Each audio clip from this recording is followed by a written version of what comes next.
Alright guys, well good morning. It's 5:30 in the morning and I just got a call from the hospital, come in for an earthquake.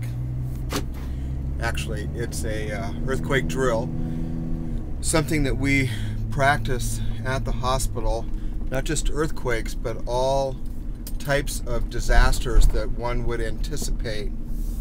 I am one of the physicians on the disaster committee for our hospital, and we do periodic drills just to test readiness, find out areas of weakness and areas that we can improve. And I can talk about that more in future videos, but I think disaster preparedness is important, both not on the institutional level, such as for a hospital, but it also is very important on the individual level, at home and at work. Because if you can be part of the solution, you are not part of the problem. And we'll use this as a segue for future videos to talk about preparedness at home. But I thought I would quickly pop out the flip camera here and just post a quick video that I just got a phone call from the hospital, part of our recall system, and just kind of testing that we're having a drill. And actually, to be honest, I knew about the drill because I'm on the disaster committee and we've been planning for this drill. So anyway, I might take the camera with me. We'll have to play it by ear and see what they say, but if not, I'll give you a little video update on the way home. So anyway, thanks guys. Well, just a quick couple of thoughts as I'm driving into the hospital. Of course, one of the most important things is, can I even get to the hospital? What is the travel like? The other thing is, I threw my 72-hour bag in my truck. Now that's not really a bug out bag, that's a 72-hour bag is what I have with me. Basically gives me everything I need to sort of take care of myself at the hospital, anticipating I could be there for an extended period of time to assist with a disaster. And we can go over that in a future video as well if anybody's interested, but very similar to a 72-hour bag that I used when I was in the fire department, and you would be sent away for, say, support for wildland fire. You need to take care of yourself for 72 hours. Now, other thoughts to think about when I get to the hospital are going to be, what is the damage to the hospital? More importantly, what features of the hospital are up and operating? What's the condition of the emergency department? Are we able to accept and treat patients? Do we need to set up our tent system? What is the infrastructure of the surrounding area in terms of electricity, water?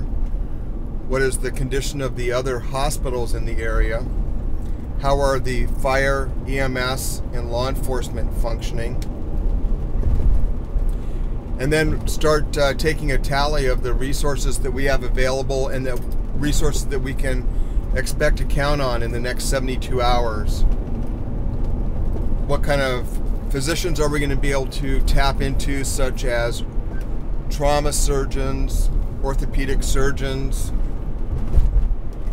What kind of nursing staff are we going to be able to tap into, not only to take care of the immediate response right now, but I also need to start thinking about, or whoever's going to be running our command center, what kind of resources we have available to start relieving the initial responders to the disaster. You have to realize some of these people may be coming off of a long shift.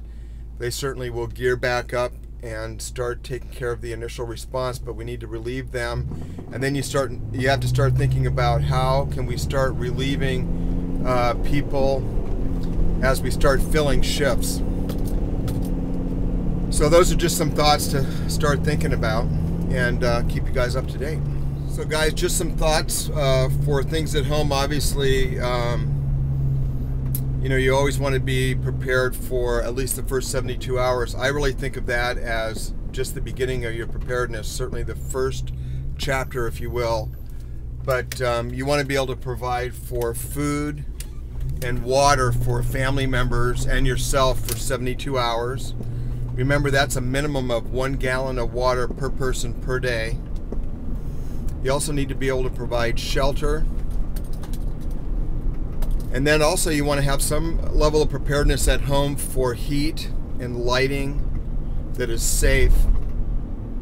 Know where your electric and water and gas turnoffs are for your home, so that if you needed to in a disaster, you could turn those systems off to protect your home. Well, coming home after the drill, and as always, I think all drills are a good experience. We certainly learn our weaknesses and our strengths. No surprise here. I think one of the common themes anytime we do a hot wash after a drill is how important, critically important, communications and logistics are. So a lot of good learning points there.